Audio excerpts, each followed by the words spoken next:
everyone. Today we are taking up the new unit, that is the light chapter from your NCERT. This chapter is all about the phenomenon and the nature which is happening around us. We all know how much light is important into our life. Without light, our life is completely dark. Since the object, the beautiful world around us is seen with the help of light only. In the dark, we cannot see anything. So light plays a very important role in our life. So the things that we are going to discuss in this chapter are, we will see that what exactly the light is, what is the nature of light, its basic properties. We will also talk about the phenomena which are produced because of light. We will discuss few objects which emits light, that is the luminous and non-luminous objects. Then we will talk about the reflection of light. This light chapter is very lengthy chapter, that is why it is divided into two parts. So in this video we will be dealing with the first part of the chapter, that is about reflection of light. So let us begin. Light is defined as a form of energy that gives us the sensation of sight. So light and sight both are interrelated to each other. In very normal way we can define light as it is a form of energy that enables us to see the object around us. In the absence of light we cannot see anything, whereas the light is the only region because of which everything is visible to us. So light is that form of energy which gives us the sensation of sight. Clear? In another way, light is defined as an electromagnetic wave. So light is a kind of wave. What kind of wave? It is an electromagnetic wave. We will see that how come it is an electromagnetic wave. But basically we should know that light is a kind of wave. So light is an electromagnetic wave which can travel through medium. By the medium we mean any kind of material or substance. Okay, material or substance. Light can pass, and light can also pass through vacuum, and sound cannot pass through vacuum. So this is the basic definition of light. Now moving on towards the nature of light and what are the basic properties of it. Which we have already discussed is that light is a form of energy. It is a form of energy which gives us the sensation of sight or which allow us to see the object. Next thing is that it is a wave. Light is a form of wave. What kind of wave? It is an electromagnetic wave, because the propagation of electric field as well as the magnetic field give rise to electromagnetism, and that affects the light wave. That forms the light wave. That is known as electromagnetic wave. Okay. Now light travels in a straight line path. So the propagation of light in a straight line path, this straight line path is known as rectilinear propagation of light. So many often it is asked that what do you mean by rectilinear propagation of light? So rectilinear propagation of light is the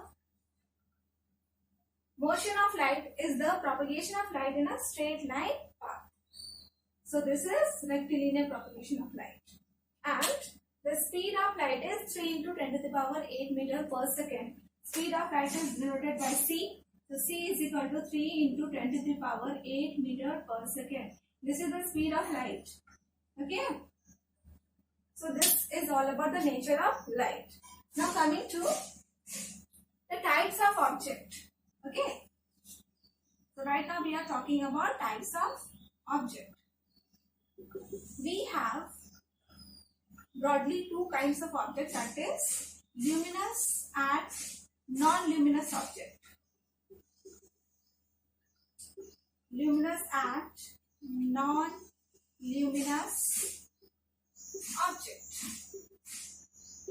Luminous objects are such objects which have their own light, which have their own light. Okay, so there are certain sources of light which emits light. Okay, there are some objects which emits light. So one of the major natural source of light we all know is the sun. You know, sun is the major source of light in our universe that emits light. But apart from that, we have some artificial sources also which emits light. For example, in our home we have electric bulb, we have tube light, we have torch light. So all these are also considered as luminous object because they emits light. They gives out light.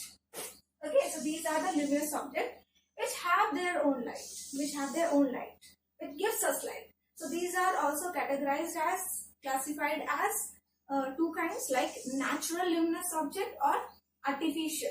So in natural we will have sunlight, that is the sun, whereas the artificial source of luminous object will be like electric bulb, tube light, etc. So these are all about luminous object. Example of luminous object will be sun, right? Then bulb, tube light. These all are luminous object. Then we have non-luminous object. Opposite to this, we have the object which do not have their own light. Okay, so such objects are known as non-luminous object. Very easy to memorize. Okay, example of non-luminous object will be like all the planets. They do not have their own light. Moon also. Okay, table, book, etc. They do not emit light. That is why they are considered as non-luminous object. Okay, now let us see that what happens to the object or what we get to see when a light falls on any surface. So there are certain possibilities of these conditions when light falls on any surface. And the conditions are, when the light falls on any surface, it may get completely absorbed by the surface. Okay? And there may be some possibilities where the light falling on any surface may pass out to the other end. Or it may happen like when the light passes through any surface, then some of the light get absorbed and few amount of light passes out. The third condition could be the light falling on a surface may bounce back. It means the surface may not allow the light to pass through it at all. So such condition is known as bouncing back of light. Okay, so let us discuss these one by one. So the condition in which the light falling on a surface gets absorbed completely, the phenomenon will be termed as absorption. This will be regarded as absorption. Now what happens in absorption? Suppose this is the surface. Let us consider this as a surface and let us assume that there is a source of light from any point source and this is the light which is falling on the surface. So according to the first condition, this surface will absorb all the light. Okay, so the complete light is getting absorbed by this surface, and when it happens we call this absorption. Okay, so we will say that this surface is a good absorber. If any surface absorbs the light completely, then that particular object appears to be black in color. It will appear to be black in color. You know, black color is a very good absorber as well as it is considered as a very best emitter, right? That is why a black color absorbs all the light falling into it. So in absorption, the object appears to be black in color because the complete light which is falling, which is incident on that surface, is absorbed by that particular object. Next condition that we have is that it may pass out also. So light falling on the surface may pass out, and this will be termed as transmission, right? So if this is the surface on which the light is falling, this is the light, this is our light, light is incident on the surface, light is falling on the surface, then it may happen, depending upon the nature of this surface, that it may allow the light to pass.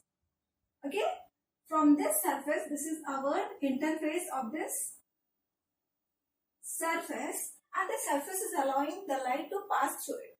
For example, the glass, the window pane. So these all are the surface which allow the light to pass through it, and we can see the object clearly throughout. Okay, and in this process, this entire phenomenon will be considered as transmission, because here actual transmission of light is taking place. The light is transmitted. Here the light is transmitted.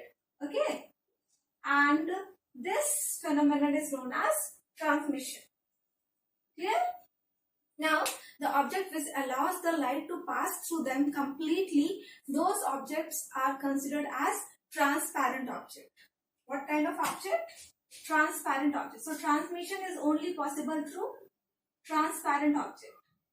For example, through glass, through window pane, or any other, through water also. So, these are the example of the surfaces which allow the light to pass. Okay. Next we have, it may bounce back. Means the light falling on any surface may bounce back also. That is, the light returns back. And this phenomenon we call it as reflection of light. Their actual reflection is taking place. In our everyday life also we get to see this effect. For example, when we see our face into the mirror, like when we look into a mirror that is in our home, what we get to see? We get to see our own self. We get to see our own image.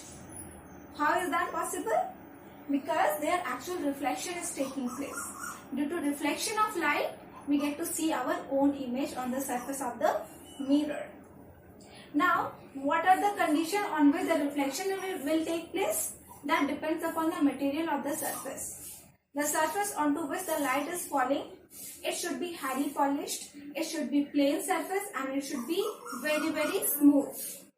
That surface will be considered as a great reflector. So, reflection takes place when actual image formation is there. Alright. For example, if we have this surface, suppose this is a surface, okay, and this surface is very smooth, polished, and shiny surface. Not necessarily, but it should be smooth and polished. Now, if light is incident on the surface, if light is falling on the surface, then you will find that this plain surface will not allow the light to pass through it. Then what it will do? It will bounce back the light. Means the light will return back. Right? And this is known as reflection of light. Here reflection is taking place. And in such case, image formation will be there. So this is all about reflection. Now, the condition for which reflection will take place is that condition for reflection. Condition is that the reflecting surface should be reflecting surface should be number 1, highly polished. For example, the surface of a plain mirror, highly polished. It should be smooth. Okay, and it should be plain surface. Okay, an example for such will be a plain mirror. We all know what is absorption, what is transmission, and what is bouncing back of light. So bouncing back of light, when it strikes any surface, is known as reflection of light. So what is reflection of light? It is the bouncing back of light. So whenever light ray falls on any surface and when it returns back, that we call as bouncing back of light. For example, a football, when it is kicked with our foot, then it strikes to the wall and again it returns back. That is the bouncing of ball. Similarly, the light will also bounce back when it will strike any highly polished smooth surface. Okay? Now let us talk about the laws of reflection. There are 2 laws that reflection of light obeys. And according to that first law, the incident ray, the reflected ray and the normal, all these three rays lie on the same plane. We all know that for reflection we should have a plain, polished, smooth surface. So if this is a plain surface and if this is the ray, if this is the light ray which is falling on the surface, then the light which is falling will be considered as incident ray. Now this light which is falling here, this surface will not allow that light to pass. Neither it will allow the light to pass nor it will absorb the light. So what will happen here? The light will get bounced back. So this surface will bounce back the light such that this ray will get returned back in this direction. So the light which is returning back will be the bounced light, and this bouncing back of light, this ray will be regarded as reflected ray. Okay.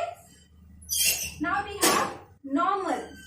Normal will always lie in between the incident ray and the reflected ray. You know, the point where this incident ray is falling, this is the point. This is the point. This point is known as point of incidence, because this is the actual point where the light ray is falling. Okay. So the line, the ray which is perpendicular to the point of incidence, that ray will be known as normal ray. So normal ray is the ray which is perpendicular to the point of incidence. Okay. Now here we have an angle also. There will be angle formation. So the angle between incident ray and the normal, this is our normal, this is our imaginary line. So the angle between incident and the normal ray will be I, angle I. And the angle between reflected ray and the normal will be R, angle R. So here we have second law, and according to that law, angle of I is equal to angle of reflection. So this is the laws of reflection. First law states the incident ray, the reflected ray and the normal all lie in the same plane. So actually they are lying in the same plane, you can see. And the second law says angle of incidence is equal to angle of reflection. So here angle of incidence is equal to angle of reflection. If you will measure this, you will find both to be equal to each other. Now this is all about reflection of light, and that's all we have to study in this part. Next part of this chapter we will discuss in our next video. Thank you.